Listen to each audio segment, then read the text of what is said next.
জয় গুরু। সকলকে সাধু আসরের আমন্ত্রণ। আমরা দিন শেষে সন্ধ্যা আমাদের কালে ঘিরে নিল। সেই দিনের আলো আমরা পার করে রাতের অন্ধকারে এসে প্রবেশ করেছি। মাগরিবের আজান যখন হয়ে গেল আমরা রাতের আধারে পড়ে গেলাম। এই রাতের আধারকে সাইজি সাধনা করে দিনের আলোর চেয়েও আলো করেছেন এবং সেই বাণী এই সারা বিশ্বে বাবারা চলতেছে হইতেছে। আমি যদি অনুমতি পাই বাজানের তাহলে একটি ছোট্ট করে কথা বলি। একদিন একটা উই পোকা এই 18,000 মাকলুকাত সৃষ্টির ভিতরে তার মতো আর ছোট নাই।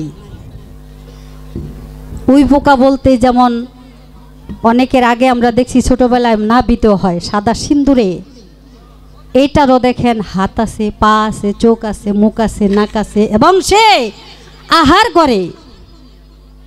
এইরকমই একটা উই পোকা একদিন মনের দুঃখে বাবারা বলতেছে, হে মাওলা বারে এলাহি, এই 18,000 মাকলুকাতের ভিতরে তুমি আমাকে এতই ছোট বানাইলা।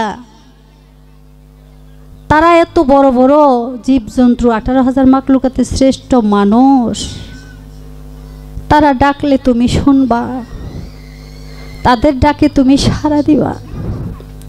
মাওলা গো, তুমি কি আমার ডাকে সাড়া দিবা?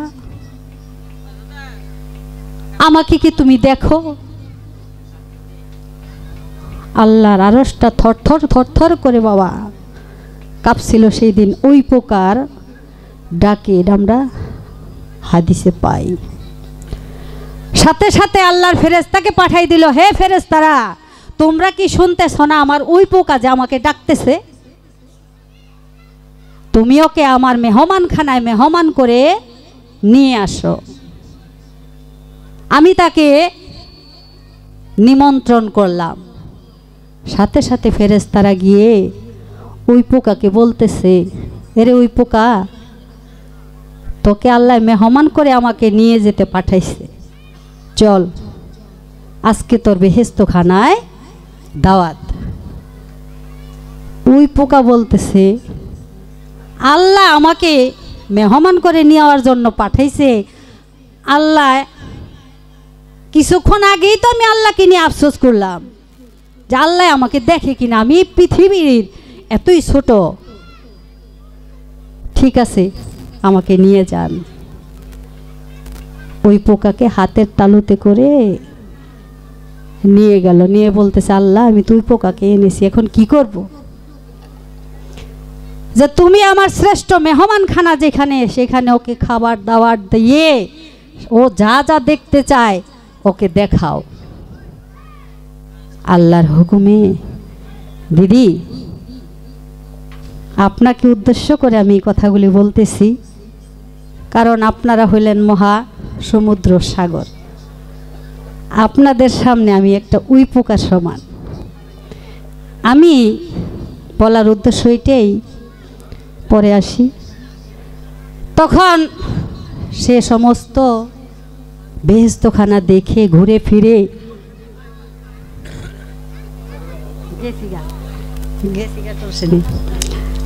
তখন খাওয়া দাওয়া করে বাবা বড়ই পাতার বিছনা দিয়ে ওই পোকাকে শুইতে দিল।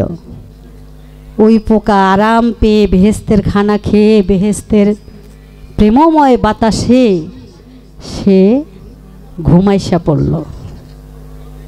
এমন সময় আমার আল্লাহ কি করলেন, ওই পোকার একটা কান দিয়ে ঢুকে আরেকটা কান দিয়ে বের হয়ে গেল। ওই পোকা ঝাড়া দিয়ে উঠল, কিরে আমি এত আরামের ঘুম আসলাম, কে তোমরা আমাকে জাগাইলা?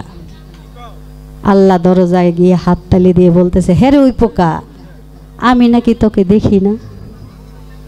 তুই আমাকে দেখতে আসছো, আমাকে তুমি দেখলে না?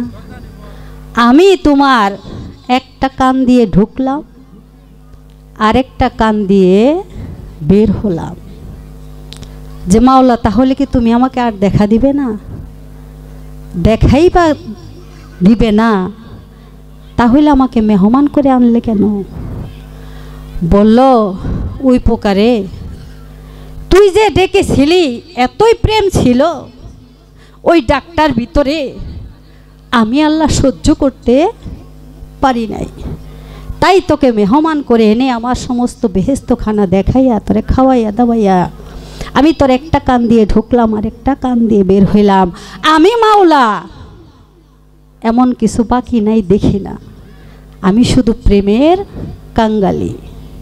সেখান থেকে আমার একটি গান থাকবে, আপনি এইটার উপরে আলাপ আলোচনা করে দিদি আমাদেরকে একটু খাবার, আত্মার খোরাক দিয়ে যাবেন। আমার কোনো প্রশ্ন নাই, কারণ এটা প্রশ্ন করার জায়গা নাই, একটু বুঝবার বিষয়।